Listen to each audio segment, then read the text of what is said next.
Before this episode begins, we have to sing happy birthday to somebody very important. Happy birthday to you.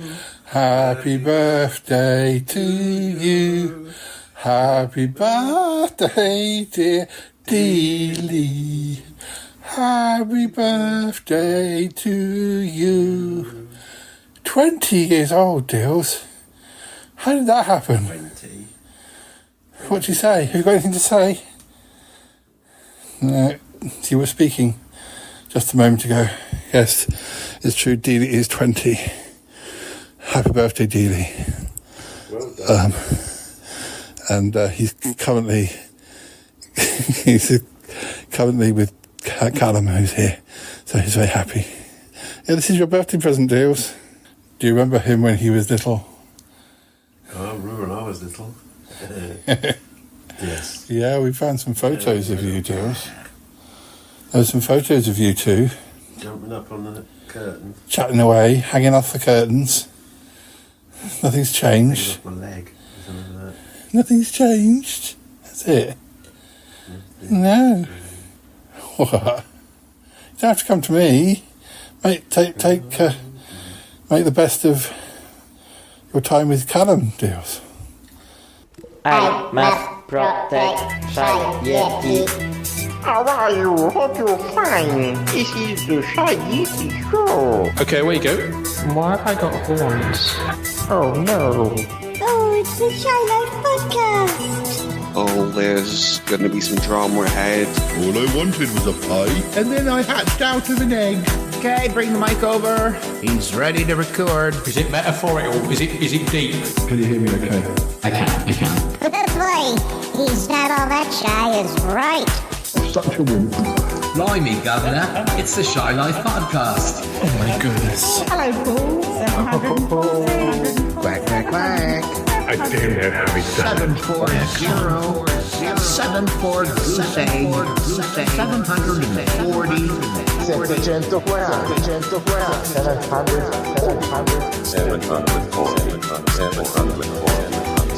Bonjour et bienvenue au podcast The Shy Life. Hello. Hello and welcome to yet another episode of the Shy Life Podcast with me, Paul the Shy Yeti. How are you doing? Oh, I'm all right. So what's this episode about? Well, have you not looked at the calendar? It's that time of year again. It's Halloween. Yes. So we're going to be Halloweening this time. Sorry. I didn't mean to interrupt. I just scared myself. Continue. Was it your shadow? So, yes, as you can tell, we've got special guests. We've got Toppy here, and we've also got Grizzly. How are you, Grizzly? I'm fine. It's pretty much cold outside, so I'm under my blanket now. Yeah. Well, it's okay, because we're going to get a fire going soon, and we're going to hark back to some creepy, spooky Halloween stories, old style. Actually, we're probably stealing from Toppy because I know he's done this before, but not recently. It's the trouble when you have other podcasters, you work together with. Everyone's trying to find that Halloween moment that's unique and different, and it's so difficult to do after you've done so many shows. But anyway, let's run that theme music, and when we come back, we'll get started. All right, run that theme music. Darling, it's the Shy Life Podcast. My favorite person is here. Keep it rolling. Yes, but it's a positive thing, Paul.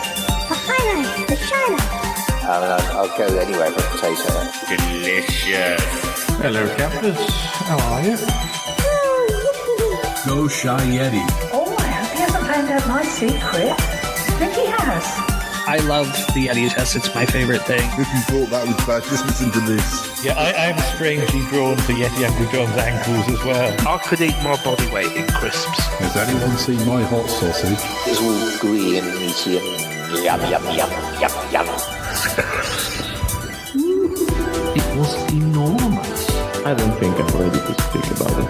Here comes the grizzly. It's the Shy Life Podcast. I can't wait for it to begin. Sorry, I'm just being an alien. I like that. Hi there. Marvelous, Paul. all the stupid facts know nothing about anything. Cromitty, what's going on this episode?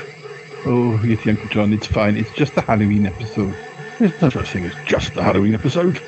Well, I know, but it's not so much your thing, is it? What do you mean? I love Halloween. You think Bambi is a Halloween movie? Well, it is. There's a dreadful death at the start. Yes, I know, but you're a little bit sensitive. You know, I'm the one who likes horror films. Well, I don't know. What are they going to get up to? Not another seance? I don't think there's going to be seances, but there's going to be spooky fireside chats. So, you know, I might drop in. You're welcome to come along, but make sure you wear a double pair of underpants. Oh, thank you very much. What are you trying to say?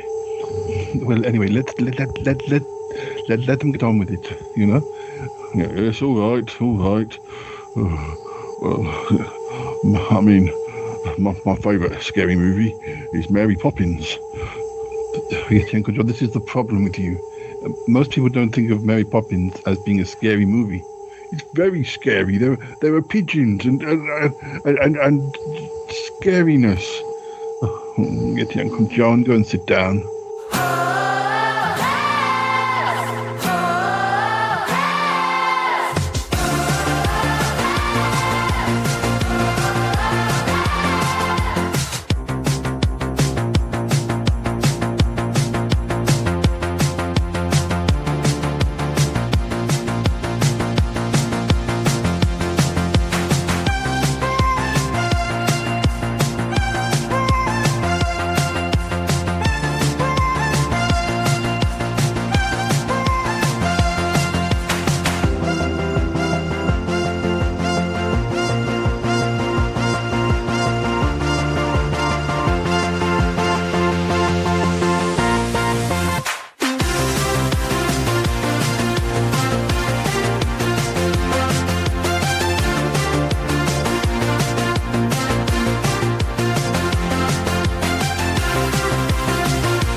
Halloween has grown so much in terms of popularity here in Italy over the years. In my opinion, that's because we have already such a strong folklore tradition. For example, we already used to celebrate our beloved passed away people on November the 2nd. That should be the Ognissanti holiday, in which we used to go to the graveyards, to the cemeteries, and pray for them, or, for example, leave some flowers on the tombs. So, I mean, in my opinion, I think we adopted, in a way, Halloween from America because we Italians need to canalize what we already have in something even more spectacular and scenographic in a way. It's amazing to see on the night of 31 of October, all these kids, these guys as ghosts or pumpkins, being happy for the streets, going through the houses, doing trick or treat, that in Italian is called dolcetto or scherzetto. The concept is the same, so they go there, they ring, and people used to give some sweets, or they are tricked, but it's not good for them, so they tend to be very kind to kids as well. And we also have a very good tradition on the food point of view, especially pastries. We used to create and cook a lot of pastries, ghost-shaped ones or pumpkin ones. Amazing. They taste amazing. I personally love Halloween, even if a lot of people here is still not convinced from this celebration that is imported by another place. In Italy, we have a strong Catholic culture, so it's complicated for someone accepting something like that. But we are working on it. I'm pretty sure that the situation will improve over the time. So, well, let's keep in touch. Maybe we'll talk about it in on a second episode. I would be happy to do that.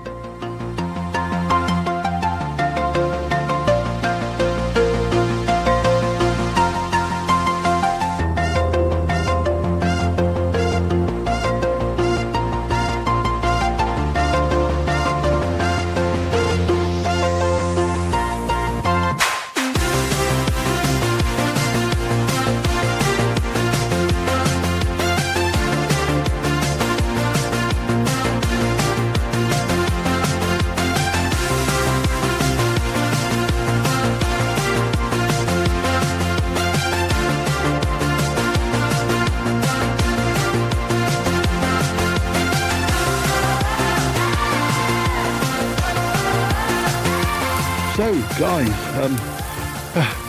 the fire is burning. I wasn't sure about, starting the fire in the middle of the living room, but I think it seemed a little bit cold for sitting outside. Yeah, it's lovely. Yeah. We've got marshmallows and sticks, and I've also got a pizza or two or three ordered, so that should be showing up later. But dear oh dear. I have my pizza stick because I'm going to roast my pizza over the fire. Oh, okay, yes. Grizzly, how are you doing? I'm fine. At least I don't have to think about material for YouTube for Halloween since my YouTube channel is dead. Oh dear. Oh dear. Well, I think that's our fault. We dragged you into our adventures, and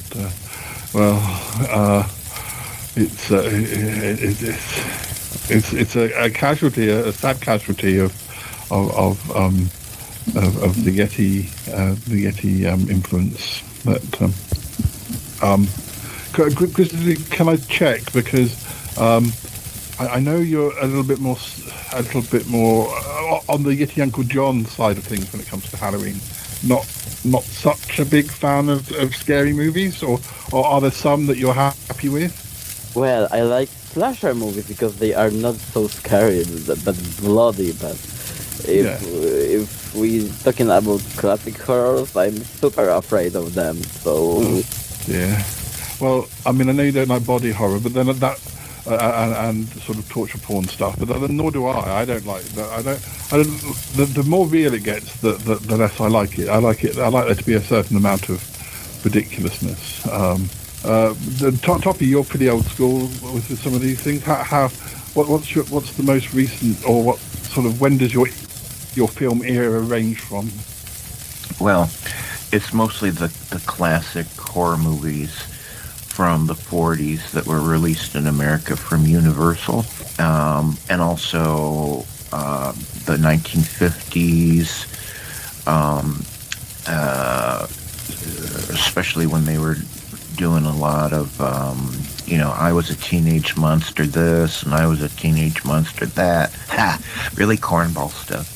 Because when I became acquainted with monster movies, that's what I call them a lot of times, monster movies instead of horror movies, is on every Saturday around 1 p.m., they would have Monster Movie Matinee out of Syracuse, New York. And they would play all these old movies, and I just loved them.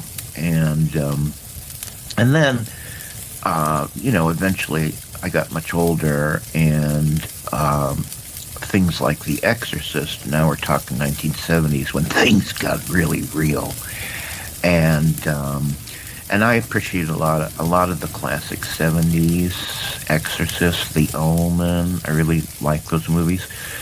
A lot of people poo-poo The Exorcist today as not being scary, but I'll tell you what, it was damn scary back in the 70s. And today, don't care for the torture porn. I don't care for the body horror. Just don't care for it. So that's where my interest and fandom lies.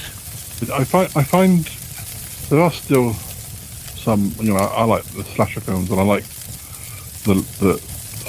some sort of European stuff, the Argento films and Bava and Fulci and stuff. But I like the sort of things like Scream, which I guess are sort of a more post-ironic, or they were when they were new, sort of twist on the slasher. And but some of the more recent horror films I've seen, they almost don't know when to stop. You get to the point where you're quite enjoying it, and then about 2/3 of the way through, they just go right off the deep end and start to be. I mean, the trouble is, if it's a supernatural film, they can just go super crazy, and sometimes you think just hold back. A little bit more subtlety might make this more scary. Once it gets into a sort of complete CGI fest, it can spoil things for me. But then I didn't.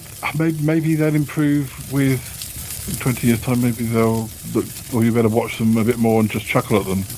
I mean, I didn't like 80s horror movies at the time, or sort of once it got into, whereas now it's CGI, it got into sort of prosthetics, sort of stretchy rubber and things like that, and it often looked really, it looked bad at the time, and now you can look back at it and it's a period piece and you accept it, but at the time, it maybe, you know, I wasn't so keen.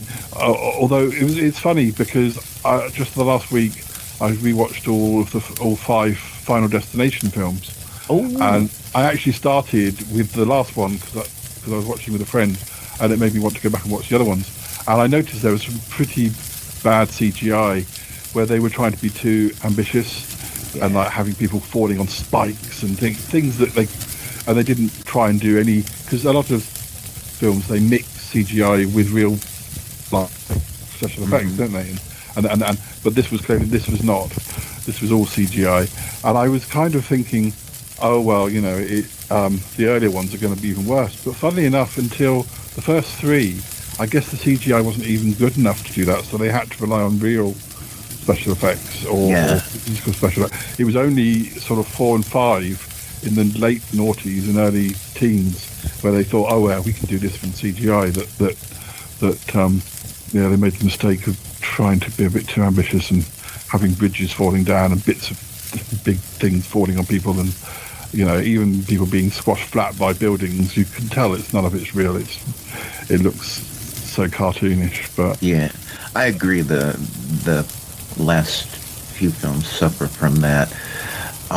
Even though their scope is so much bigger, like that bridge. I have to say that bridge collapsing sequence in one of the last, or maybe it was. I think that's the 4th. Yeah.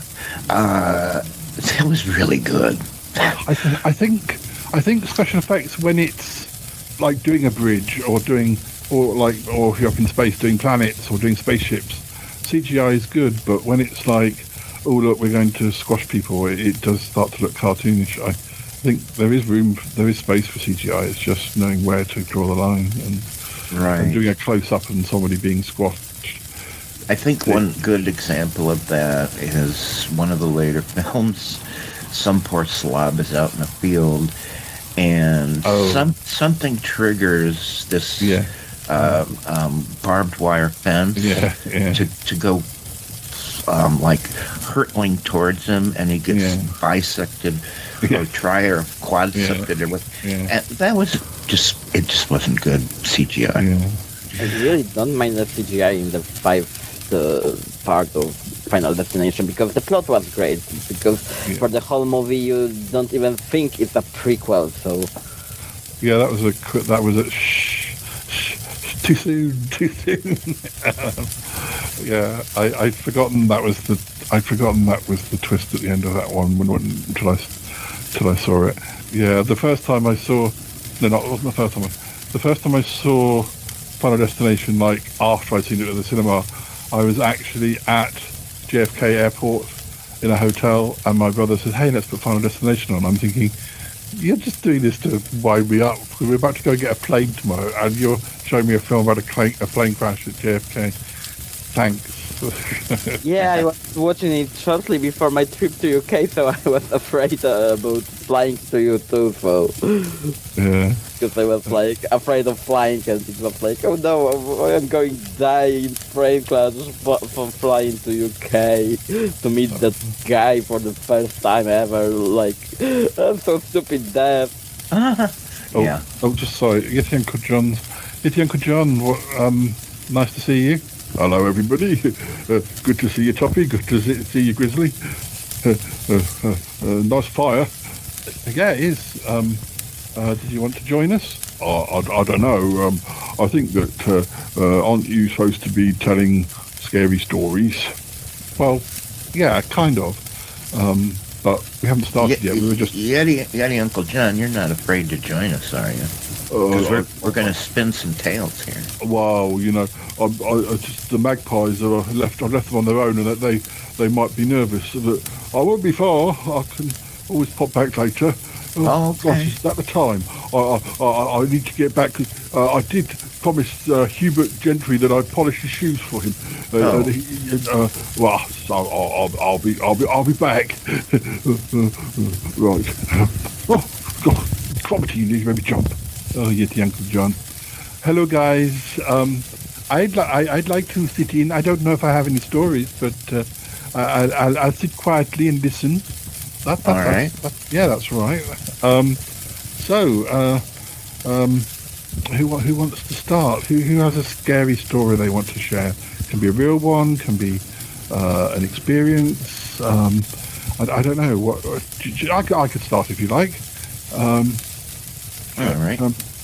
Well, I would tell you about. There's a place near where my parents live, and it's weird because the village I grew up in, there's sort of woods one side, and when I got older it was fun going to explore the woods, and there was an old railway line it hadn't these days that you'd think they would turn it into like a cycleway, but it was just abandoned, and I used to like exploring that, and when I was doing Sutton Park I often record there, and although from like my dad's study for instance you can see trees and you can't see like for miles because I guess the hills sort of they stop you seeing beyond, and those sort of downs they go on for ages. And I was aware at quite a young age that there was a place called the Maze, and it really is a very ancient like maze, a circle maze, not like with tall like fences or anything, but it's all more in the ground and you'd sort of walk around it and stuff, but it's in a circle of trees, and I've been there a number of times. It's a bit of a walk, I used to sometimes get my dad to drop me off nearby, and then I'd sort of find my way back afterwards. But I went there a number of times, usually with other people. But there was one time I went up there, and I went sort of by myself, and you suddenly notice that when you're in the circle of trees, just silence. It suddenly realises you're by yourself. And actually you're by yourself quite a long way from anywhere else. You're not just going to hop over a fence and you're in the town. You're up on a hill away from any sort of community or anything. And it's sort of like, and I've seen it since, like when I've watched these old Giallo movies that I like. There's one called Torso where there's a lady getting stalked through a sort of marshy area. And there are trees, but there's quite a lot of gaps between the trees, and you sort of suddenly catch a glimpse of something, or did I see something, or did I? And to a certain extent, the woods around the Maze are a bit like that. There are lots of them, but there's gaps, and it's quite easy to did I see something? Oh, it might just be a deer running past. Oh yeah. But it suddenly makes, because there I am doing Sutton Park, just sort of being silly, and then you suddenly realise actually I feel a bit weird, and nothing actually happened to me. But when I came back home, and more recently I've researched, and it is a known area of people who follow these things have experienced like sort of maybe walking up to the Maze or slightly further down the track, suddenly feeling really, really freezing cold, and it does turn out that there it was an area that was used for hanging, and there was a gallows, and partly because I think the Downs area was probably, centuries ago, was where highwaymen used to, when it was all like carriages, horses and carriages and stuff. There was obviously main roads going through that way, or main tracks, and there were highwaymen on that path, and it was people like that who, if they were sort of caught, that they would be hung there. So there is sort of genuine where people have said, people who aren't connected have described the same feelings and the same. I always felt that area was kind of, when I used to go and explore there on my bike when I was a teenager, I just always used to find it sort of a little bit creepy because it is so detached from. If I went into the woods, you'd usually see other people walking, but I think because there's sort of farmland, I guess, up on the Downs as well. So it's less walkers and more sort of farmers and tractors and things. If you saw anybody, so it does feel a lot more remote. And I even remember when I was like in my pushchair, that my gran and my great aunt taking me for a walk and getting upset and asking me to come home, because it always just had a very strange feel up there, in a way that the woods on the other side of the village never did. And so I'm sorry, my story's not a specific story about anything that happened to me, except weird feelings and like creepiness, and about, at least it's about somewhere that I live very close to.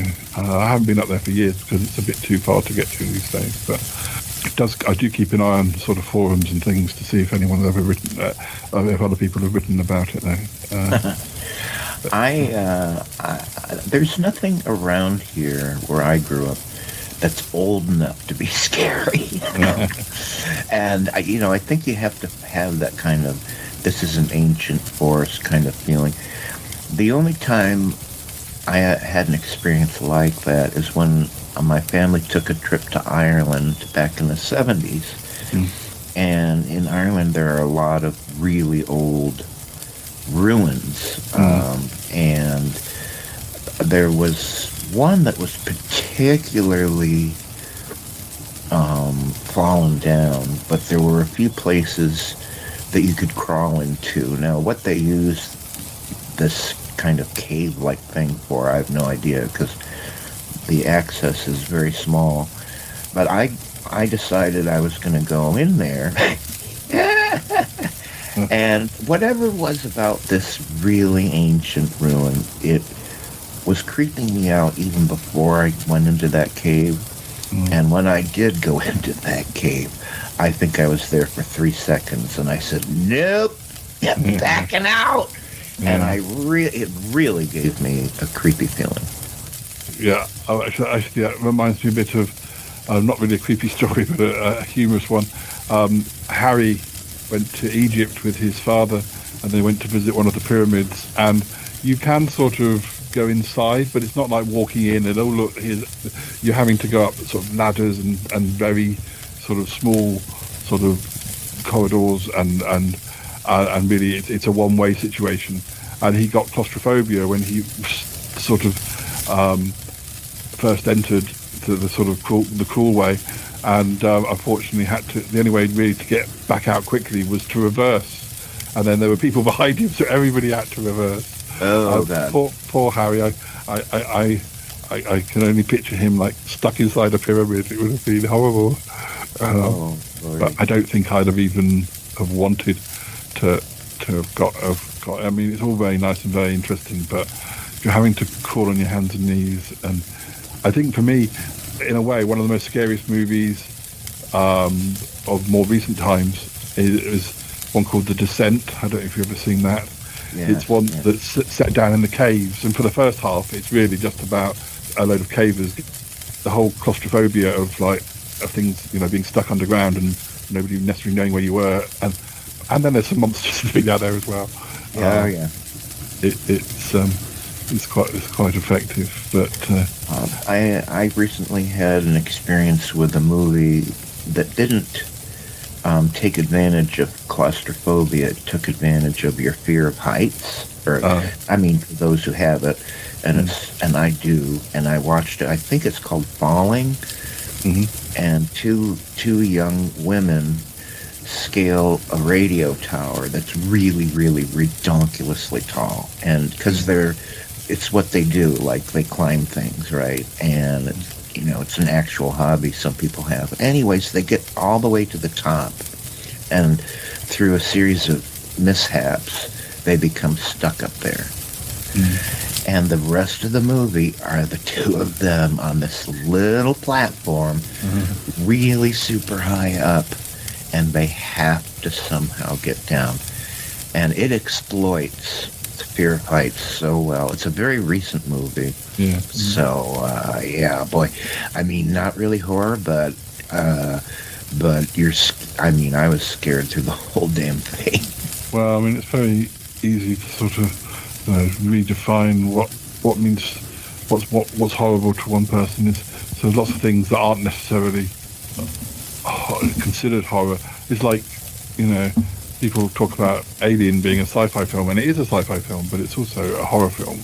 And I think I tend to like. I like my Doctor Who, but I'm not necessarily such a big fan of some sci-fi. But I like sci-fi if it goes to the horror area. I mean, things like The Thing are as much horror as they are. The Thing's John Carpenter's The Thing is a great example of 1980s. I'd definitely call it a horror movie. Whoa, that was really warped.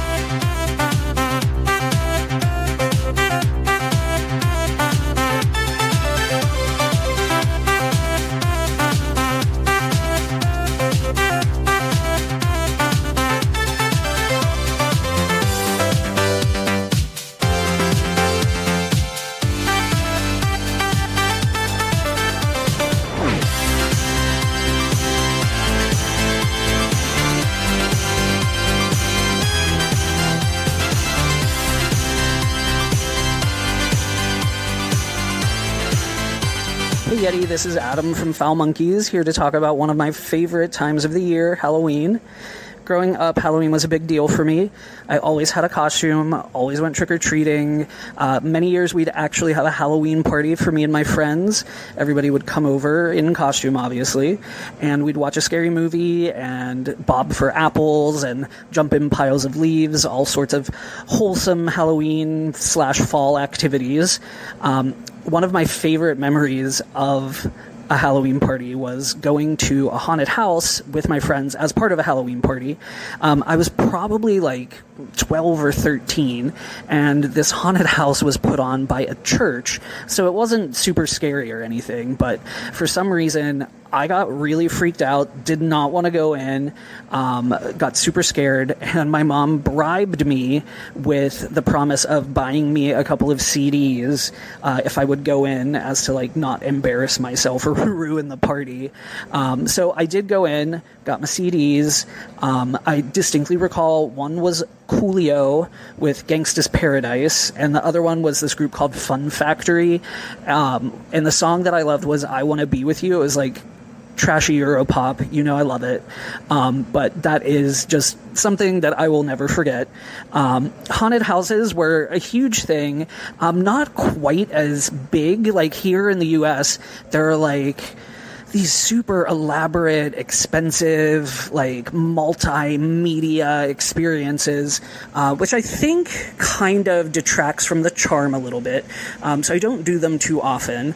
I used to work in an amusement park when I was in high school and college, and they did something called Phantom Fright Nights, where like they'd change some of the attractions into haunted houses or like spooky themed or something like that. And they already had dark rides that were scary, like year round. around or like cheesy scary. But I worked there during Phantom Fright Nights. I did not want to be a scare actor, but there was this long tunnel that you'd have to walk through to get to work or enter like as a guest of the park. And there would be people in there and like a fog machine, and they would jump out and scare you. And I would be like, I work here, please don't scare me.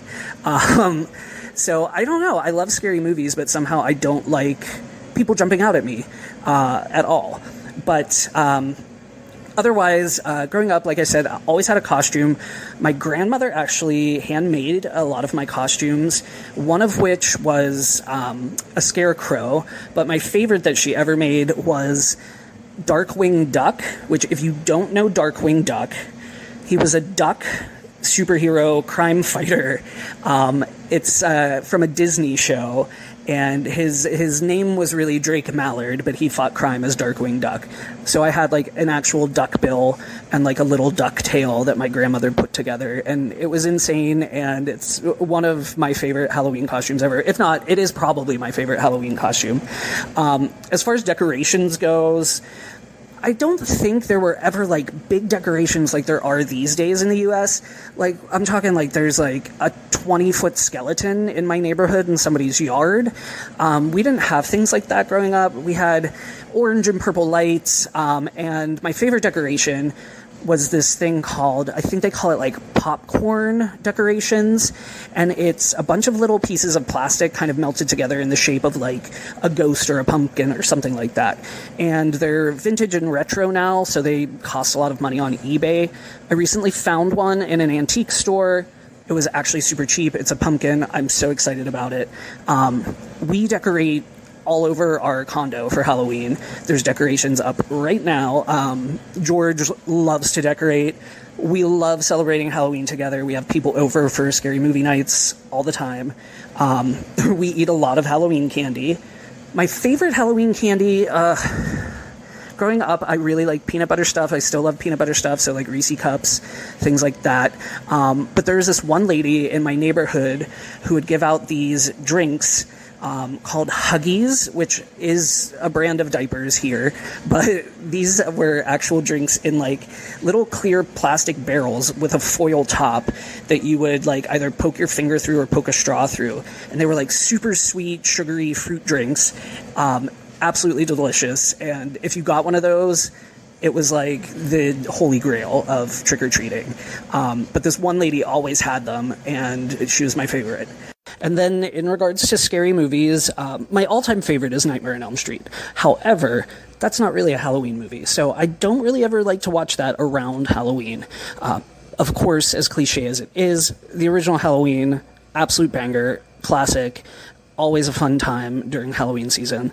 And honestly, Halloween 3, which is kind of a deep cut, nobody really likes it.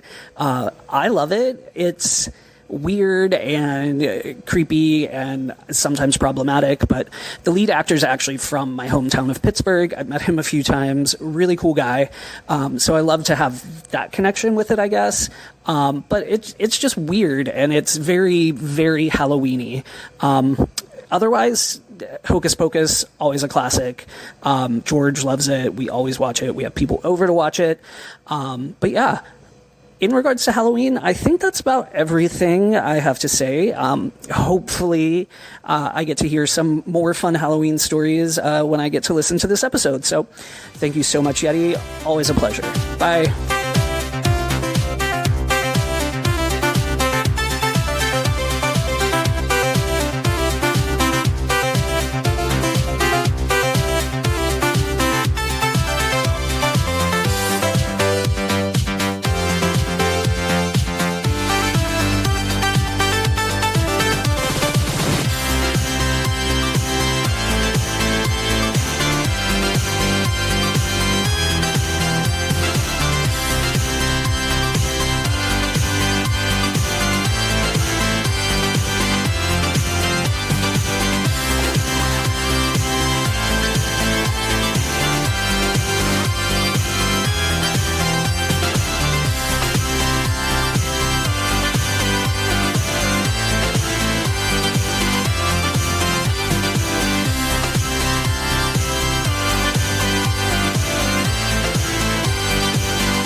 Grizzly, weren't we talking about? Well, we talking about watching The Fog, and you hadn't seen John Carpenter's The Fog before, or am I getting my facts wrong? Is it the one based on Stephen King? No, that's the Mist. I think we were talking about when you come over that we might watch. I said, we should. Oh, see okay, The Fog. yeah. It's the one with Jamie. Planning to watch it.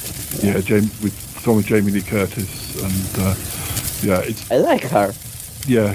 Well, it was made. I think it was made after Halloween. Yes, it was. Yeah, but it's not.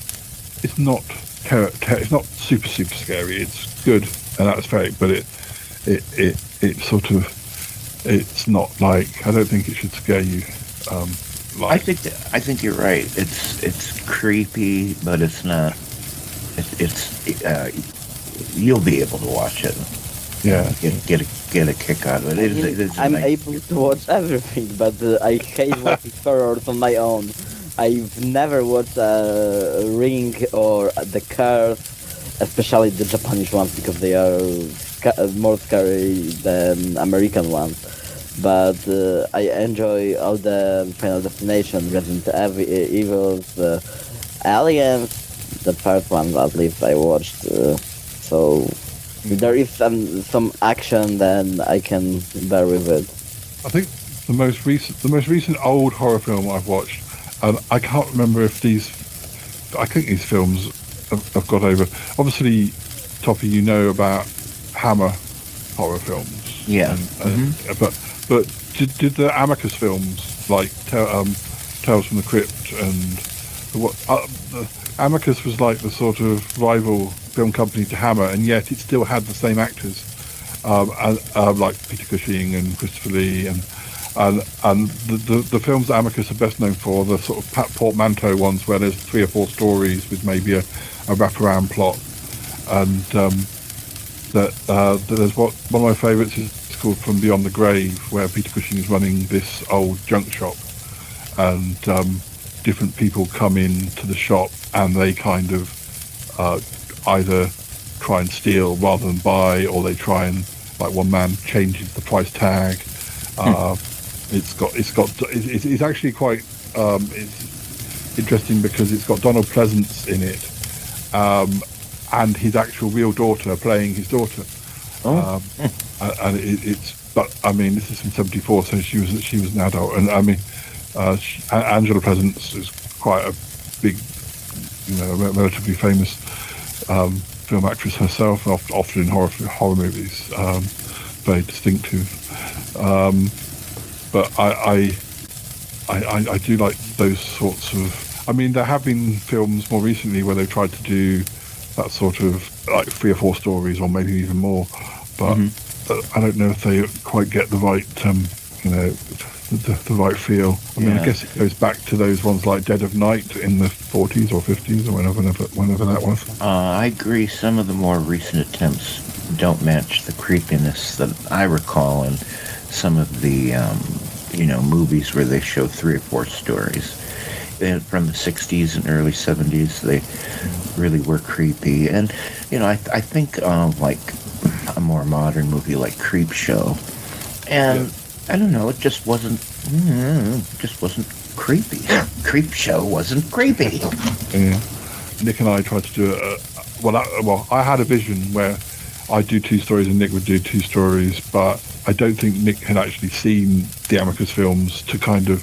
So he did 2 stories, but they weren't the right sort of horror to really fit the genre, and I was too busy doing my exams to have written scripts. So Nick's films turned out to be quite good standalone films, but just not necessarily fitting the style of what I was thinking, and it was a bit of a missed opportunity, but.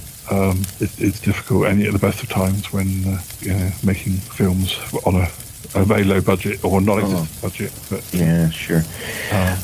Mateus, some of my most memorable horror movie experiences have been movies I've watched alone, and certainly like Halloween is a great movie to watch with an audience. because everyone, well, back when I saw it when it came out, everyone is like so into it and everyone's screaming. And that's a lot of fun. But my most memorable experiences were movies I watched alone. And the most memorable, believe it or not, I can't believe I got so disturbed and creeped out by this movie, but I did. The original George Romero Night of the Living Dead. That first zombie movie. There is something about that movie, the way it was shot, that I was watching it just on TV. There may even have been commercial breaks. But I watched that damn thing alone. And truly, I really was scared. It just scared me, and it was great. That's the thing. I can watch zombie movies on my own, and I'm doing it a lot. And it's like, I love zombies so much, they not scared me. It's like, when I was living in dormitory during my college, we pretty often meeting up with some bunch of guys after midnight, drinking some beers or some drinks, and we were talking about the plan how to survive zombie apocalypse, and we were very detailed. So when I'm watching the zombie horrors, I'm pretty much like, why are you doing that? You're stupid, you're going to die in 5 seconds. I would do something opposite, so I live in that, so I can't be scared. Well, it's also like that with slasher movies. I kind of think, okay, where would I hide if the killer's after me? I sometimes think like rooftops, because everyone's going to be slipping around. But I'm not sure. I'm sure I'm so clumsy I'd fall off. But I remember there's one of the Friday the 13th films, maybe Friday the 13th 4. Usually in those sort of films, if there's an animal, it's not going to survive very long. And I'm sure in Friday the 13th 4. The dog just jumps out the window at one point and just runs away. Like the dog's finally learned what the people never did learn. But, even though it's not the same dog, it's like the race memory. Dogs are like, oh, I know what's going on here. I'm just getting out of here. But, would you say that, Toppy, that cinema audiences, my experience in America is that the audience is a lot more vocal and sort of will scream or will sort of shout at the screen if someone's doing something stupid, whereas in the UK it's like dead silence mostly. Really? Crunching up popcorn. It's very quiet in cinemas in the UK. Yeah, in Poland it's quiet too. So yeah, if comedy, then the whole audience gonna laugh on that moment. But if it's scary moments, there might be a gasp or two, but it's pretty quiet. So it's really? we are not living with the movie. Yeah. Oh my goodness, American audiences are very vocal, which in some movies is like okay. But perfect example, when Jaws came out and I went to see it, I mean, most of the fun was the fact that the entire audience was screaming. And it was a blast just because of that. Like, we're all experiencing these scares together, and it really made Jaws a fun watch. It was a packed house. Yeah. That's when there were literally a line around the block to get into that movie, and it was just a scream fest. The biggest vocal thing I experienced in like Polish cinema was like when the second part of Avengers Endgame was released, and then there was a scene of Iron Man dying and his funeral and everything, and the whole audience was crying in silence. So it was like the biggest emotional thing I experienced in the cinema with other people. Other side is usually like quiet sobbing somewhere, but not like the whole audience living the moment.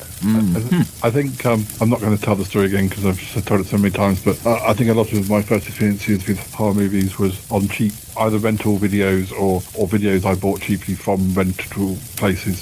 So if I was by myself, I would whiz through to see where all the scary bits were before I watched it, so I cheated. But anyway, I've told that one many times. I think Comedy wants to say something, Comedy. Well, I just want to say that I don't have a particular story because, as you might remember, I lived in Sutton Park for many years, as Paul knows. Well, yeah, yes. I mean, that was living horror. We're not talking about that so much, Cromarty. We're trying to keep to the movies. I know, Paul, that's what I'm saying. But, we were swapping stories of, I'm sure if we talked about some of the experiences that you and I encountered, well, yes, but that we're trying not to dominate the whole proceeding. Well, Cromarty, I mean, one of the scariest Sutton Park episodes was you skulking around with a big rubber bat on your shoulders. But he wasn't really rubbery. He looked a bit rubbery, but he was genuinely real, of course. Oh yeah. My old friend Barry. But well, it was a special effect, and Yeah, I mean, we had to treat him to make him look rubber. That's the thing, he was a real bat, but we wanted him to look rubbery, so we had to just make him wear a rubber suit, a bit like Batman, but much different. I just got one other thing. There's a kind of new genre of scary movies that I've been fascinated by, and I don't know what people call this genre, but I call it stranger danger movies. And there's been a hell of a lot of them in the last 10 years especially. Now, a big budget one with a big movie star, just for an example, because people have seen it, is River Wild with Meryl Streep and Kevin Bacon. And, it's just innocent types are out somewhere where they cross paths with people that you start to get suspicious of, and then, they turn out to be really horrible people and they do terrible things. Well, there's been a lot of these movies, and I've been kind of, for some reason, seeing a lot of them. And it's usually they're somewhere in a remote area, and they get hooked up with people who somehow, as the plot rolls along, become very devious, and then you realize, oh my God, their lives are really very much in danger. There's been a whole lot of those. There's something about those that I really like.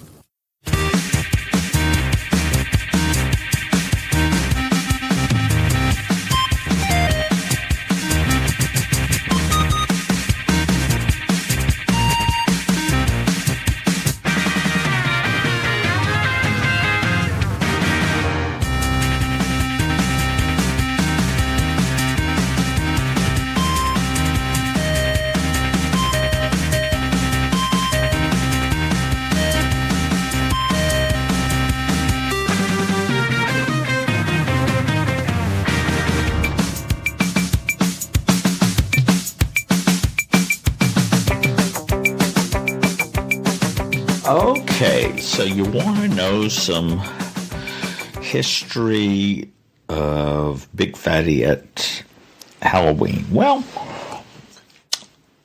as a kid, growing up, it was a much more innocent time.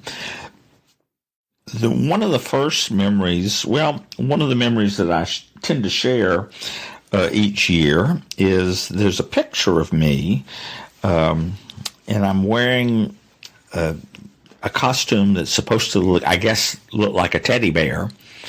And I'm standing there. I was probably 2 or 3. And, we had the trick-or-treat bag, paper. And I don't know how much trick-or-treating I did. I don't recall those early years, but I do recall... and I don't know how old I was, but my maternal grandmother and my mother's sister, they came over to the house, and they had put old nylons on their face, and they came over and were looking in the front window and scared the living daylights out of me. I couldn't understand. And finally, when they came in the house and they took them off, then I recognized who they were. And I remember my father, the orange hat, he would get Gulf wax. Now, I don't know if if it even exists anymore, but it was wax that, well, he used it to draw a big pumpkin on the front window of the house. And I guess it was easy to take off or something like that. And I remember that. And then later on, friends in the neighborhood, we would go out we'd go out trick-or-treating, and it was like, okay, we're leaving. And, the folks stayed home and handed out candy and all. And we were out on our own, just roaming the streets in the neighborhood. I mean, we were gone for hours. So that tells you how innocent it was. A couple of years, I hosted some Halloween parties. I don't remember more. I remember one of my friends that lived a couple of houses down. He had dressed up as a girl. And when he arrived at the party, I had no idea who he was. But, as far as favorite candies, I tell you, and most people will turn their nose up at this, but I used to like the black and orange candy. People would refer to it as cheap candy now, but it was sort of it was kind of like a bit of honey covering, but they called it a peanut butter kiss, and I used to love them, but y'all, they would get stuck in my teeth. Terrible, I tell you. I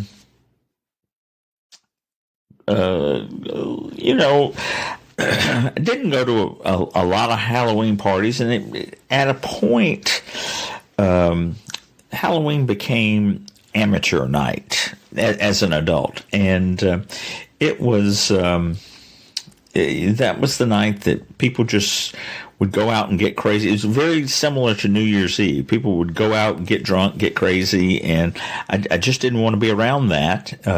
Nowadays, I thoroughly enjoy handing out candy in my neighborhood at the Villa, and my favorites are the littlest of the kids, probably 6 and younger, maybe 10 and younger, but they come wide-eyed to your door, and it just puts a smile on my face, and I really enjoy that now. And but as far as favorite candies nowadays, I probably best that I not eat them, but who doesn't love a Reese's peanut butter cup? And in previous years, and y'all, I usually get about 400 kids that come to the house for trick or treat. I don't think I've ever gotten a trick. Not that kind. No one's played a trick on me. But and I don't think I ever played a trick on anybody else either. So anyway, it was there are good memories there, but it's clearly changed over the years. And nowadays, I enjoy seeing the parents come around with the kids because they dress up and all too, and it's hey daddy, it's quite enjoyable that way too. So anyway, I hope that helps a little bit, and sorry it took me forever to get it to you. All right, well, thank you for calling. Okay, how do you hang it up now? Oh, where's the button? Where is the button? Oh, there it is. Trick or treat. Oh, I didn't hit the button.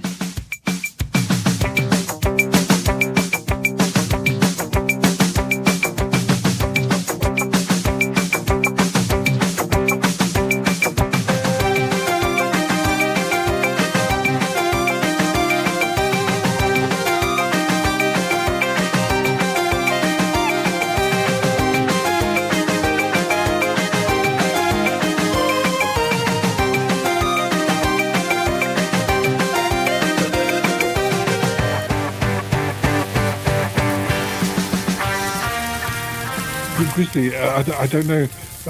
We haven't asked you yet. Do you have a scary story for us, or would you find it would be too scary to tell us? I don't have any scary stories because I'm terrible with that, but I have around 4 TV series because my latest experience with horror was American Horror Story, like almost a year ago. And I was trying to watch it for years because I'm afraid of horror, so and it's the horror in the title, so I was like, okay, I'm doing it. And the first few seasons was scary or creepy or both, so I was pretty stressful watching it, but later it just turned into like fantasy or something not even horror-ish or scary or anything, so I was pretty much disappointed because I wanted to feel the thrill and be scared or something, and it was like, I don't feel any horror aspect, so they had a great idea, but they lost it in the... Yeah. I agree. That is exactly how I experienced American Horror Stories. Is that it would start out great and then like they just blew it. The creep factor stopped and they went nutso with fantasy, or like it wasn't. Yeah, they blew it. As far as I'm concerned, they often feel like they didn't have enough story for. They had 10 episodes. That might be. Yeah. Even to the point where some of the seasons were suspiciously shorter, like by 1 episode, where they kind of you felt like they'd gone, we really can't do 10. We can't get 10 out of this. Mateus, you said you like have fun with zombie movies, or you like them. I just wonder if you spent any time watching The Walking Dead, the American TV series Walking Dead. Yeah, I was watching Walking Dead till like the half of the 5th season because it started getting repetitive and everything, and I was already bored, and there it's starting to be super predictable, so I finished watching it around 5th season. I know now it's a lot more. Yeah. And shortly after watching The Walking Dead, I started watching TV series called Falling Skies with Noah Weil, and it was kind of something like Walking Dead but with aliens, and it was pretty good because it still kept the same schematic like Walking Dead. In the first season they doing this, in the second season they find base, in the third season they finding city, etc, etc. But they finished it on the 5th season, and it was like the completed story in 5 seasons, so they didn't make it longer for audience, for money. So I was very pleasantly surprised with Falling Skies that they did something that Walking Dead failed, so deliver the proper ending when it's at the top of its game.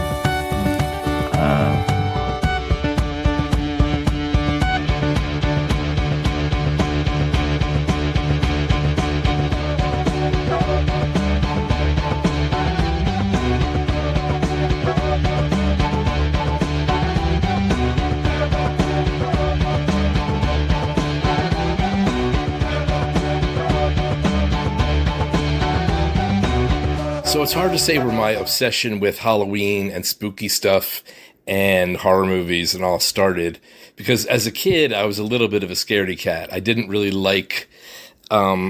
get into horror movies until my senior year of high school.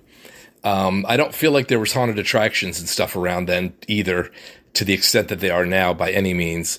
I think I went to one haunted house that was put together or hosted by a radio station in Baltimore, like my senior or maybe junior year in high school with some friends, but that was about the extent of it.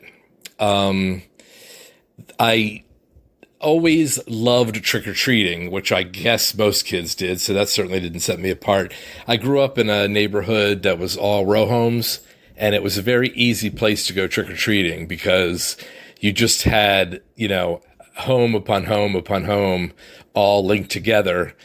And we were all within like walking distance of our elementary school. So a lot of kids in the neighborhood, apartments across the street, which had some kids, but tended to be more older folks. So we didn't go over there too often. But I just remember like the Halloween parties in elementary school. Those were always so much fun. You know, we had those super cheesy, costumes in a box that we wore.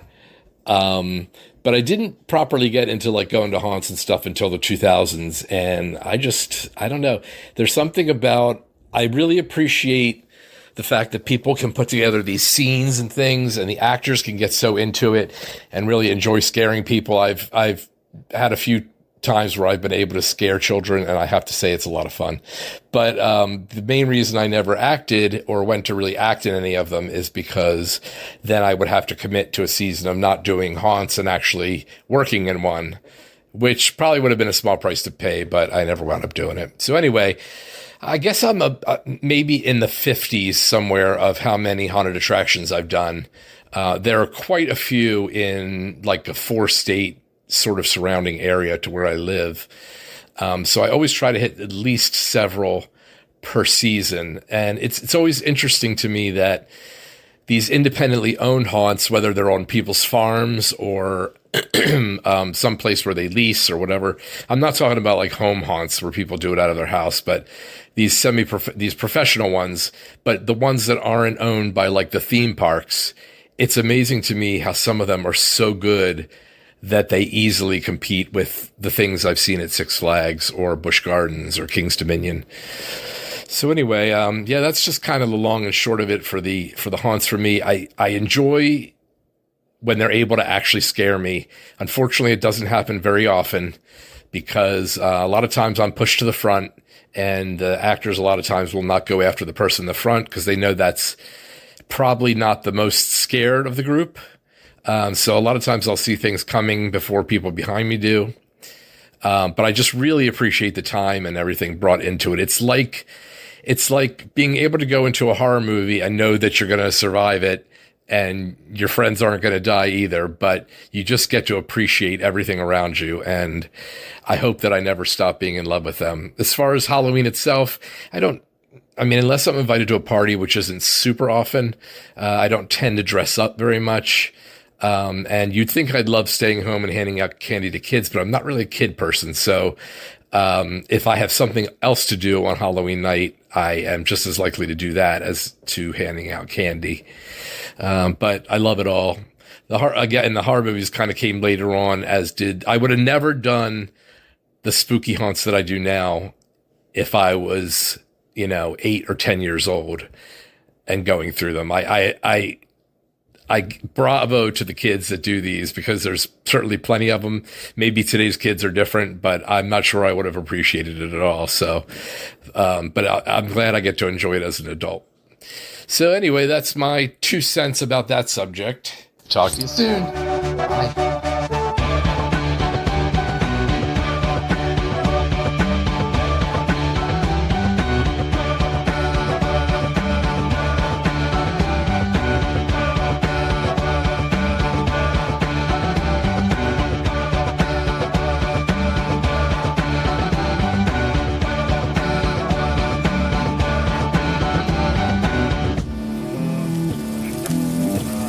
Gosh, God, I don't know where that pizza is. I can't believe we're sitting here with the fire and I'm feeling cold. Are you feeling cold? Poverty, are you feeling cold? You're right, it's very strange. It doesn't feel like much heat coming off this fire.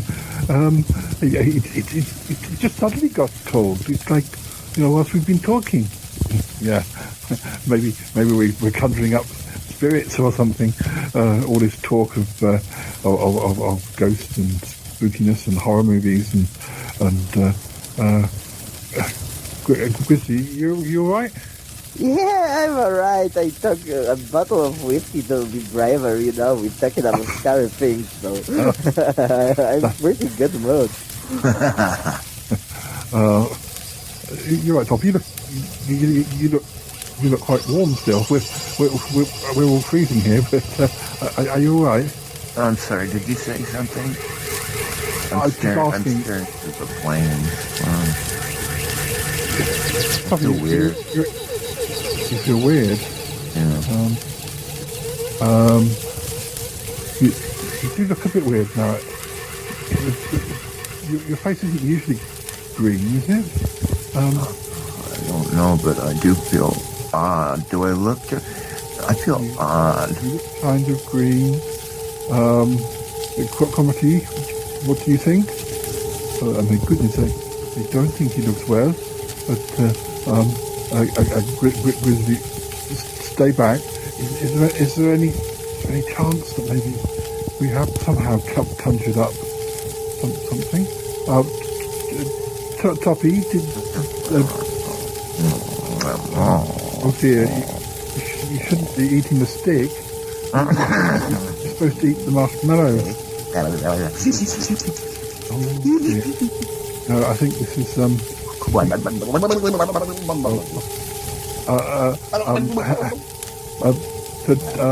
Toppy, can you hear us?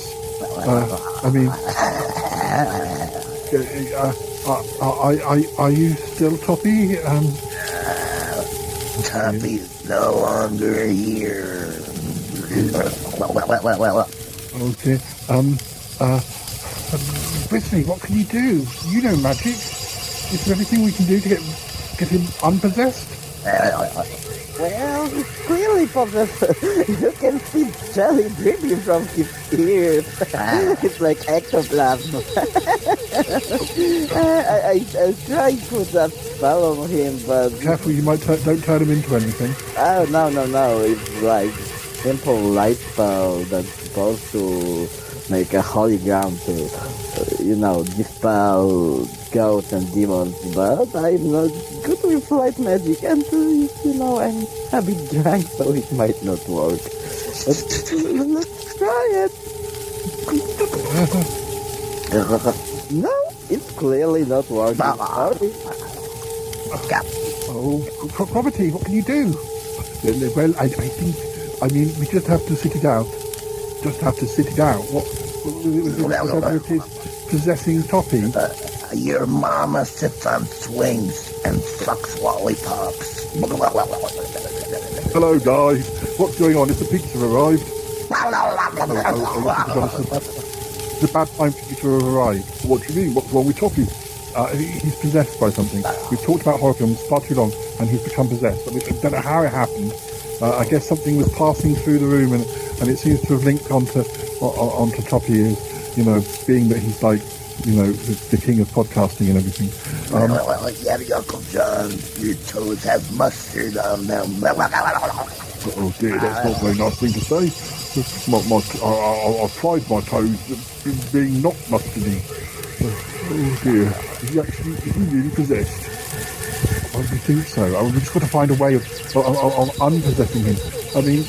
I would say Grizzly's magic didn't work. Your magic would involve sawing him in half. I suggest you go and wait outside, perhaps. Well, I think maybe I should. Why don't you do a quiz or something, Paul? What do you mean, do a quiz? Can't everything in life, all the problems in life can't be addressed and solved by a quiz? Oh, it could do. It could do. He could be right, Paul. He could be right, because if you ask questions, then maybe it will make the real topic sort of surface or something. Oh, I see what you mean. Pop culture quiz, perhaps. A pop culture. Well, let's do a quiz, shall we? Let's do a quiz. Please have some more marshmallows. Have them all. Grizzly, just sit quietly. It'll all be fine.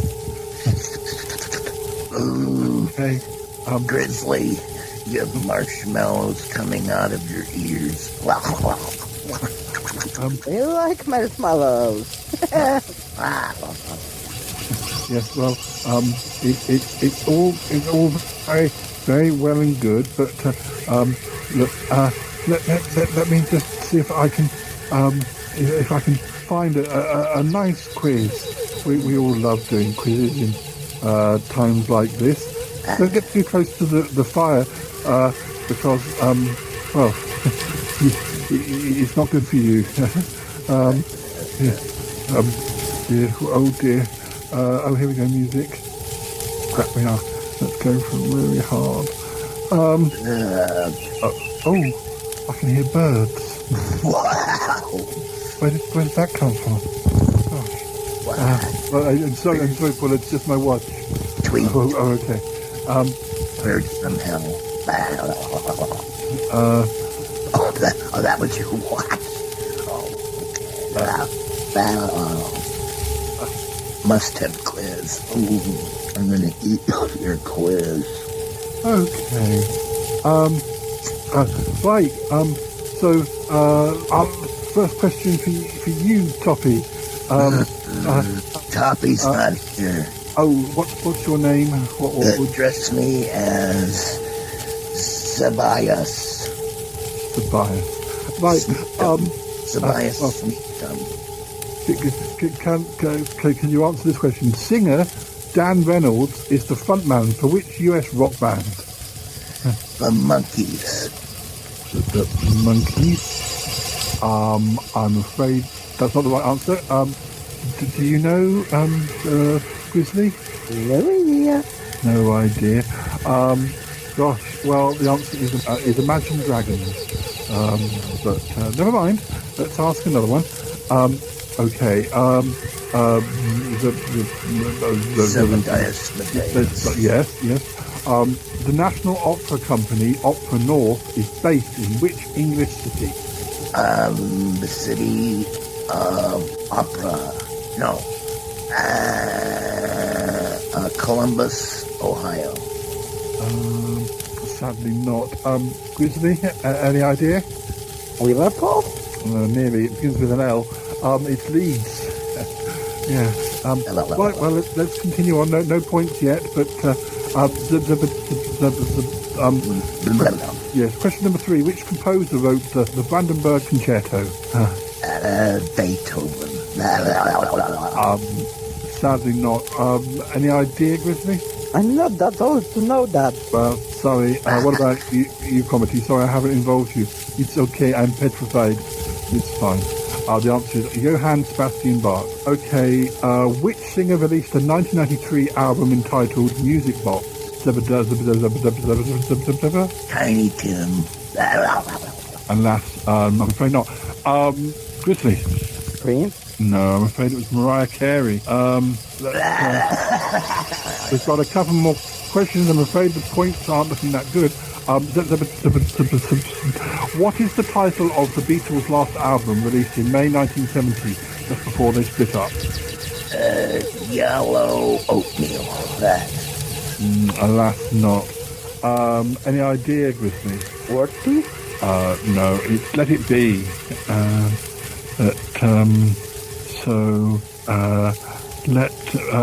Let me see. The singer Mary O'Brien was better known by what name? Cher. I'm afraid not. Grizzly. No idea who's that. Dusty Springfield. Well, we've got one more question, but I'm afraid no points so far, so it's really going to be the tiebreaker. Comedy, is it too soon to finish? But Paul, I hope not. Keep on going. All right. The last question is, who was the first woman to top the UK singles chart with a song that she had written herself? Any ideas? Zebba.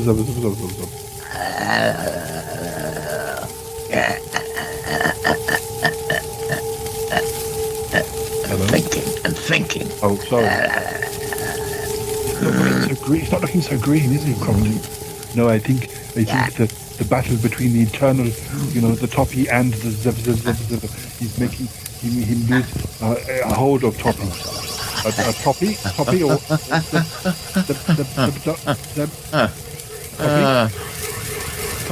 Yeah. You're right. Doesn't look green. Hi. Hi, Grizzly. Hi, Comedy. What's going on? You were possessed by something that seemed to be passing through the room. We managed to not.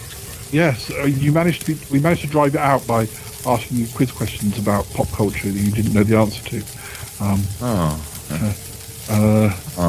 Comedy, is it definitely gone? It's not gone into you, has it? No. You think it's gone? Grizzly, are you okay? Yeah, the ghost is gone, and also my whiskey is gone too. That's not nice. Anyway, who was the first woman to top the UK singles chart with a song that she had written herself? There'll be people who want to know the answer. Any idea? Okay, that would have been Grizzly. Any idea? Kate Bush. Grizzly, you're right. It is Kate Bush. Hey! Well done indeed. Did I win? No, but I think you can be excused considering you were possessed for at least half of that quiz. No, Grizzly is the winner. Well done, Grizzly. Yay! Yes, that would have been with the song "Wuthering Heights." So, of course, she had another number one more recently with "Running Up That Hill," which was a very old song, really, but did well because of Stranger Things. But oh gosh, Toppy, I think we should. Would you like an alcoholic beverage? Do you think, or yeah, I feel depleted. I think I need a shot in urine. Yeah, I think we'll call Yeti Uncle John back in, and then we can say goodbye, I think, to everybody. But listeners, maybe you'd like to listen to something else, maybe a little bit of music or something amusing. And when we come back, I promise that things will be a lot more cheerful, and nobody will be possessed. Well, I hope not.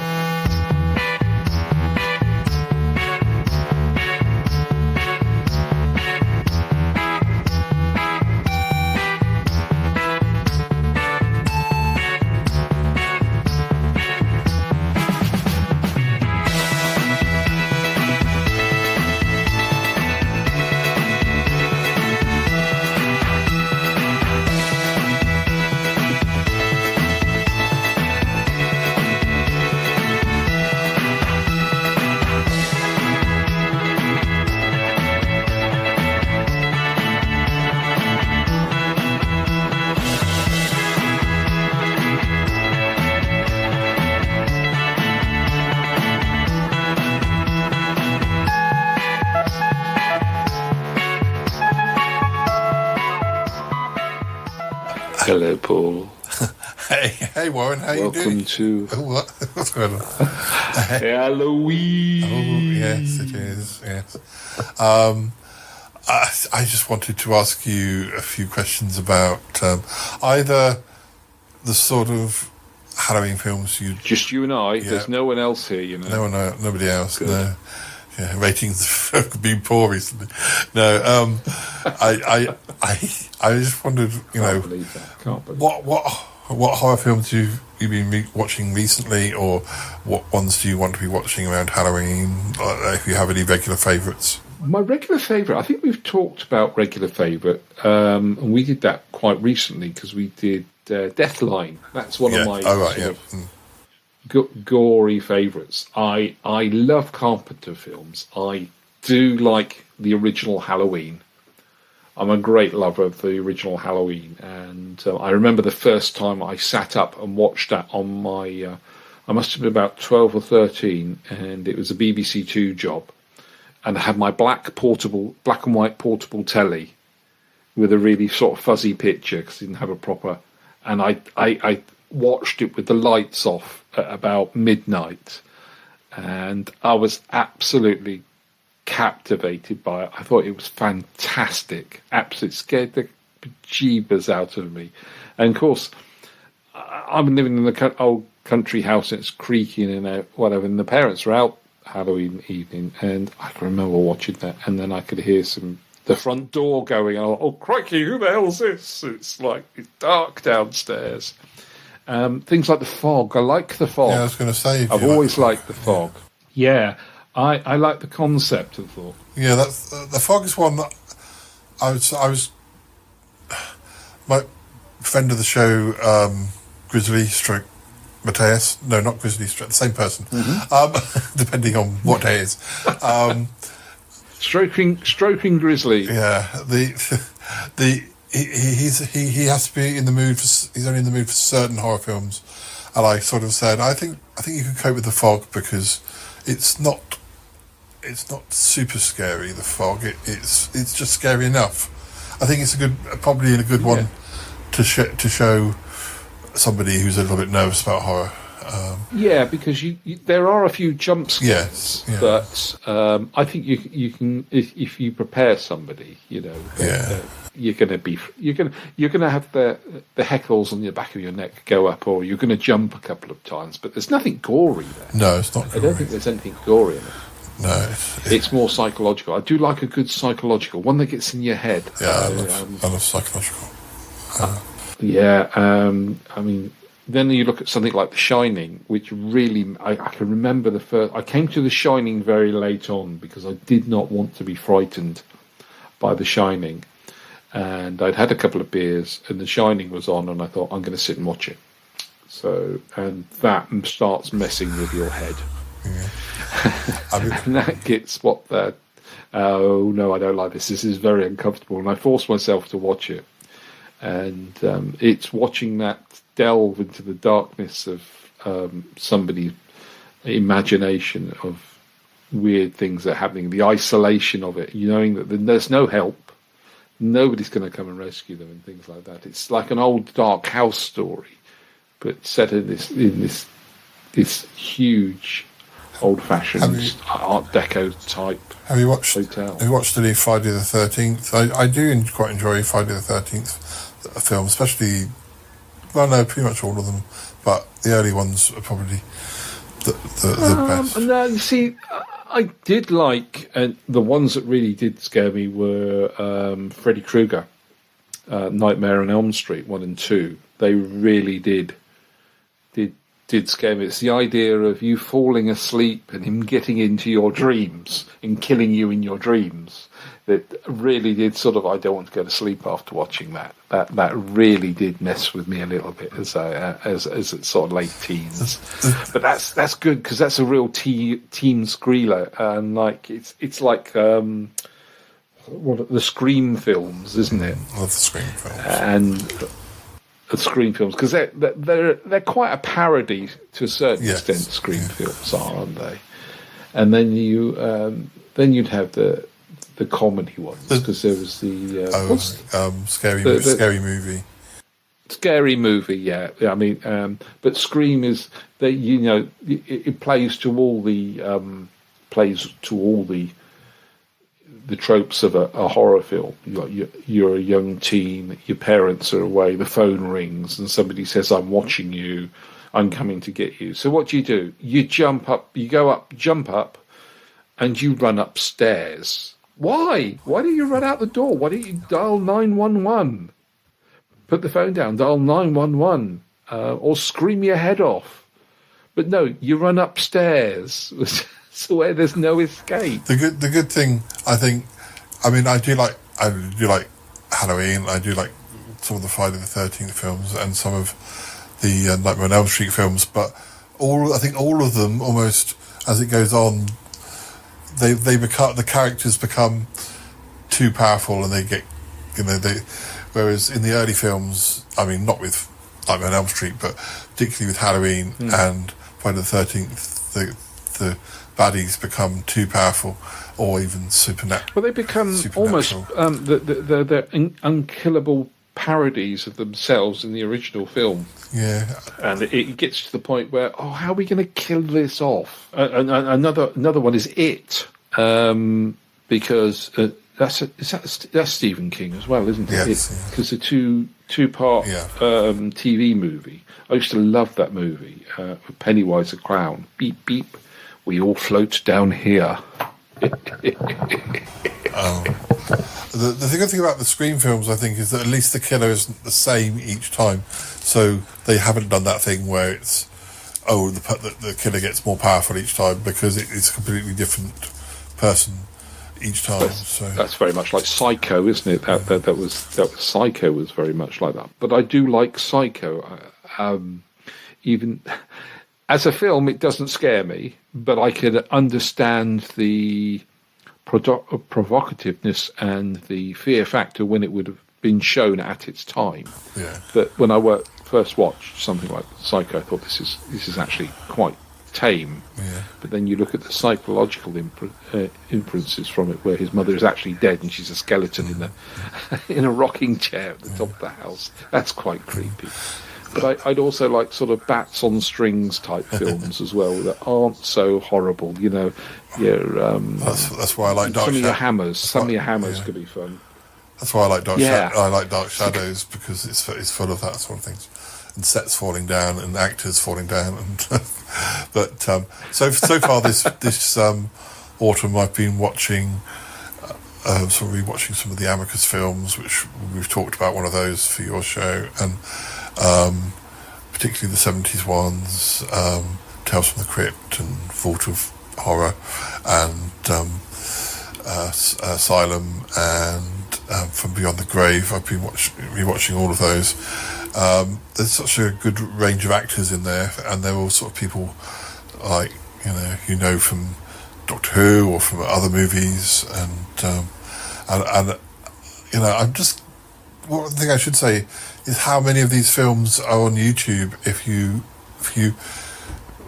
search, and sometimes that the some of these things have gone out of print, so you can't actually buy them and you can't stream them because they're not considered interesting enough. But so YouTube is a saviour with and also it's a saviour for the lazy person, because I quite wanted, I don't know if you've ever watched The Living Dead from the Manchester Morgue, which is a sort of Spanish Italian horror film from 1974, and that's on. I should send you the link, because that's a great film. But it's also it's a sort of slightly different take on zombies, and it's although some of it is filmed maybe in Italy or maybe in Spain, as I say, I think it's a co-production. So it's all supposed to be filmed near Manchester, and there is some scenes filmed in the Peak District. I think it's the Peak District. Certainly there is some filming done in the UK, but there's also stuff that they obviously did in Italy, because you can tell, because the trees change from being like oaks and suddenly you've got olive trees. You don't have olive trees near Manchester, I don't think. But it's a great film, and there's some good copies. I do have the DVD, I have the Blu-ray, but I just fancied watching it, and I stumbled on it on YouTube, and I was like, oh, I don't have to go looking for it because my collection's all over the place. It's not very well organised, and I will be watching Eyeball. This is because of you. This is going to be one of the films that I watch on All Hallows Eve. Will be Eyeball, because I think it has to be aired then. Yeah, well, I'll have a large glass of red while I'm watching. Great. Yeah, I should probably watch that as well. Well, I hope you enjoy your viewing session. I know we could talk a lot more about this, but I just nipped out for a moment because we've got other things going on. So I better get back to that. But thank you for your thoughts. And no, thank you, Paul. And we'll speak again. And to everyone, have a really good All Hallows Eve. Yes. Watch something scary. It doesn't have to be super scary. It can be an episode of Tales of the Unexpected if that's your vibe. But just watch something a little bit, a twist in the tail, a little bit of a jump, or whatever. But, creepy. Yes. All right. Speak to you again soon, Warren. And let's get back to it, listeners. We've got we've got to be somewhere else now. Bye bye. Bye.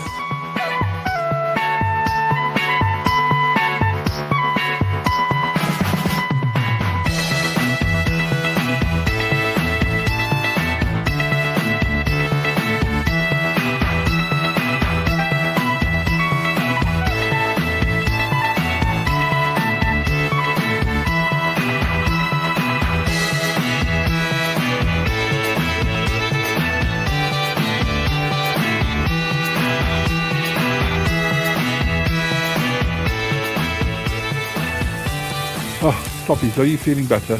I think so. Not sure what happened. I apologize if I acted untowards or said anything. Rude, but I've never quite had an experience like that. It was a very PG-rated impression of The Exorcist, so don't worry. Okay. There was nothing. You didn't vomit across the room. Okay. But which is, would have been annoying to have to clear up. But I'm glad I missed it. Well, I mean, I did experience it slightly. It was very unnerving. Anyway, at least I was able to wait outside with the pizzas. Yeah, it's weird. Yeah, it's weird that we ordered 4 pizzas and we only seem to have 3. Oh, I don't know where the other one. I think the ghost thing, whatever it was, must have taken. It took Grizzly's whiskey, didn't it? And it took one of the pizzas too. Sorry. I'm just a bit stuffed. Yes. You believe that? Yeah, well, I'm not sure I do. Listeners, that's about all we've got time for, I think. Halloween, it's that time of year, but make sure you don't get possessed. Make sure spirits or ghosts, I can vouch for that. Don't get possessed. Don't get your pizza stolen by a ghost, or just watch some movies, perhaps, or read some scary ghost stories. Or Gee, audience, I hope we didn't scare you too much. It was really scary. Oh, it was blooming scary. I quite enjoyed it. Well, yes, you would, Cromitty. Grizzly, you're not too traumatized, I hope.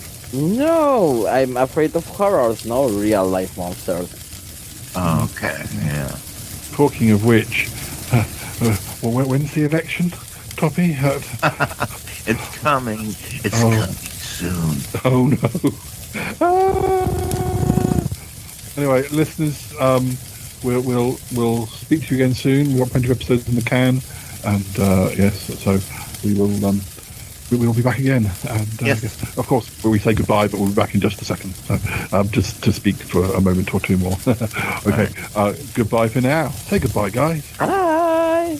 Oh, bye. Happy Halloweeny. Goodbye. Oh, yes.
So, talked about films and scary films, and a few real life experiences. But were there any books that you read when you were growing up? I mean, I was reading, scary books from. I think I got to the stage where I was reading the books they wanted you to read at school, and then when my reading got so good, I just jumped into adult books, because by the time I was 11 or 12, I didn't want to be reading books for kids. So I was reading Stephen King pretty early on. I have to agree. He was such a damn popular author, but I read a lot of Stephen King's pretty early on, and you know what? I often forget what an enjoyable experience reading horror is, and it's right up there with watching a movie, because it's all in your head, and books really can be scary. Yeah. Some of Stephen King's, the really big, thick ones, I've sort of been put off them because they look so big. So when I read a lot of his books, I mean, I had 2 or 3 different sort of goes at the Stephen King books. I had my sort of 80s when I was reading quite a few of them, and then eventually something else distracted me, and then I came back in the maybe late noughties and thought, there's quite a few I haven't read, and of course there was another 15, 20 years worth of new books since I'd last read him, and his short stories are also, I think, sometimes underrated or forgotten about because of his big famous novels. I agree. Yeah, I tried to read The Stand. I think I got about halfway through, and I don't know. I drifted off to something else. I think the 2 most memorable reads I had, for whatever reason, I really enjoyed reading Thinner, which is they actually did make that into a movie, but it's one of those lesser known. I also really liked Salem's Lot, and I really quite enjoyed Pet Sematary. But I think those 3 the main ones I recall. And I haven't read anything he's done in the last 30 years.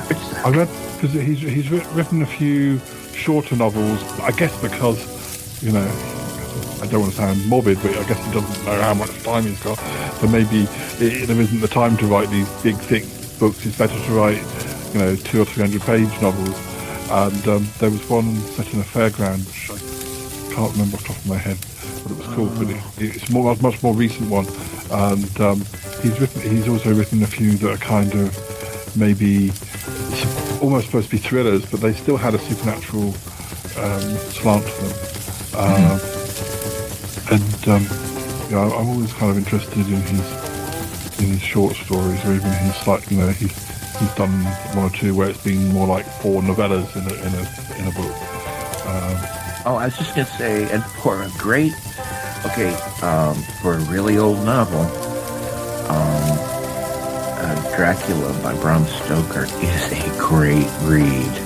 If you ever want to try it, it's a great read. Even if you know the damn story, it's a great read. There used to be a series of horror books called the Pan Books of Horror, which ran for about 20 or 30 different books, and they were always a compilation, I guess they came out every year, of short stories, sometimes by classic authors, sometimes by more recent authors, and the ones that came out in the 60s and 70s were particularly known for their lurid covers, often sort of not necessarily drawn. They were staged, like photographed,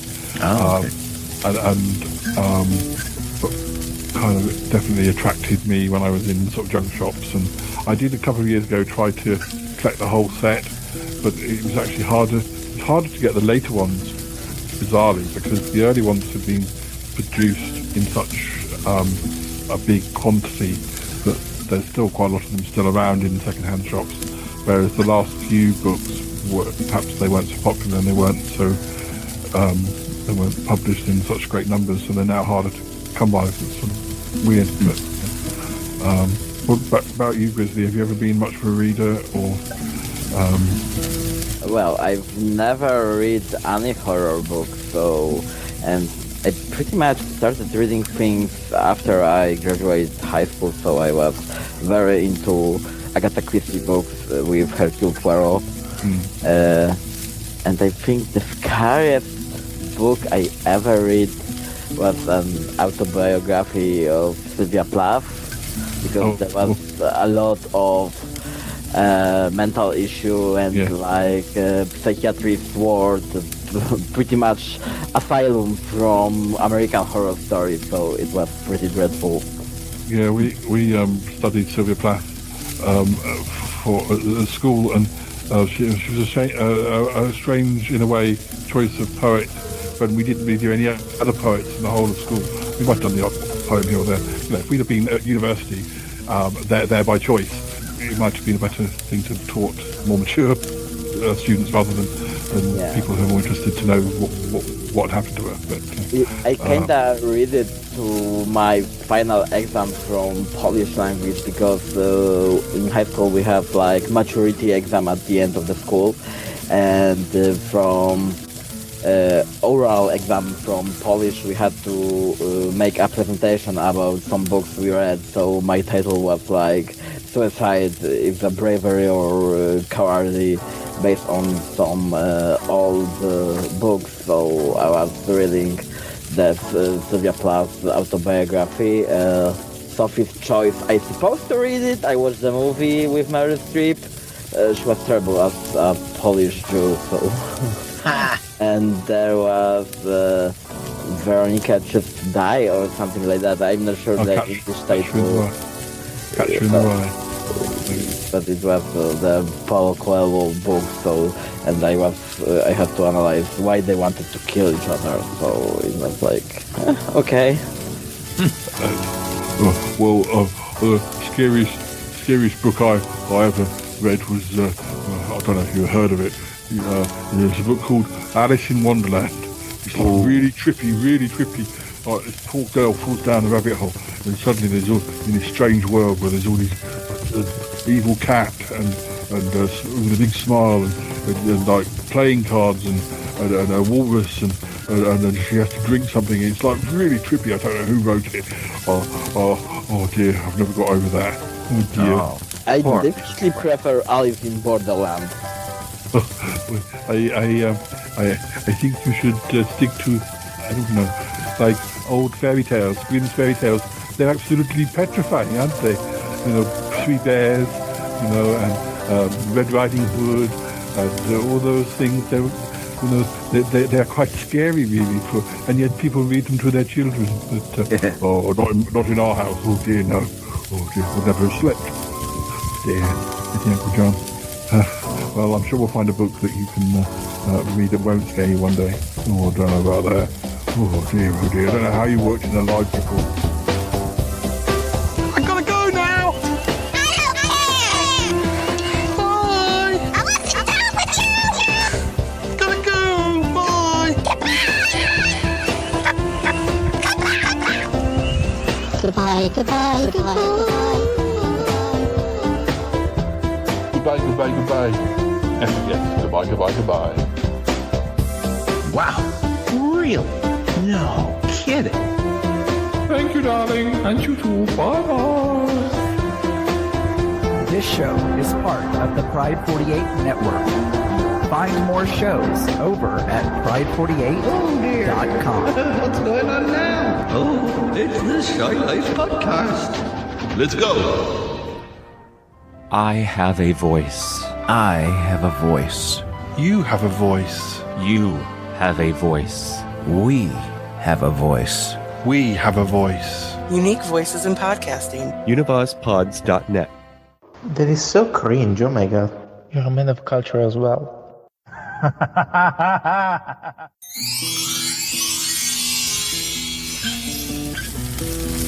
Well, I was going to say that you also like manga comics and stuff, don't you? Yep. I guess some of those are kind of can be scary in their own way. Would you say? There are a lot of horrors based on body horror or just horror or so trippy things.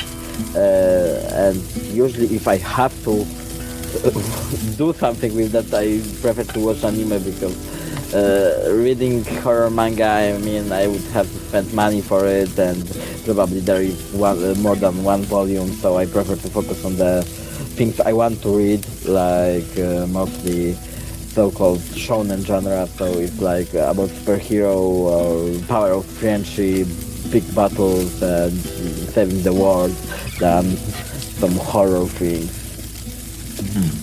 Well, I suppose we better go. Poppy, are you sure you're okay? I'm so sorry. You know, when I invited you over, I didn't expect you to come. I didn't expect you to get possessed by a passing spirit. I didn't either, let me tell you. I guess I'm going to have to wait until this episode comes out to find out what happened to me, because I don't remember anything.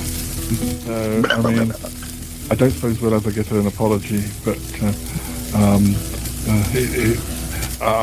it's probably a friend of Hubert Gentry, because you know, he has some weird friends. But anyway, right. Well, we better say goodbye, and thanks again. Have a spooky time, listening. Yes, please do. But not too spooky. Yeah, not too spooky, but spooky. A little spooky, just a little teeny bitty spooky. Send us some candy. Yeah. Yes. Watch Bambi. Oh dear. Oh, good John. This is just the weirdest thing I've ever heard. Well, gotta tell you, I didn't expect that. What the hell just happened on this show? I mean, seriously, reverse it, because I lost. What's going on? What happened? Man, was that worth it or not? Oh my goodness, that was a darling little shoe. Whoa, I love that one. Great show, Paul. Yeah, that was a good shoe. That was beautifully done. 740 Crusade.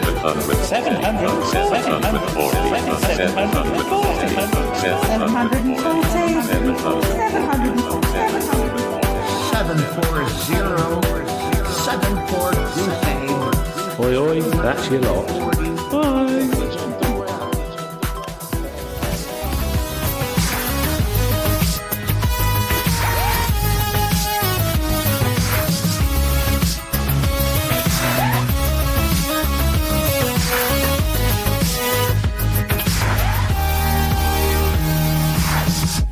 Everyone's a critic.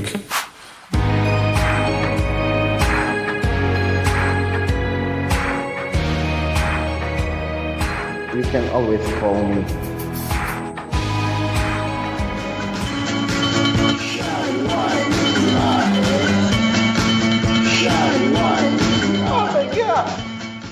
Finally, the reason I wanted you to have a perfect good morning day, y'all, is because today is the Shy Yeti's little kitty cat Dealey's celebration. Big very we love Dealey the kitty cat. So y'all, if you see any of them, wish them happy cake. Happy birthday, happy birthday to you. Et voilà.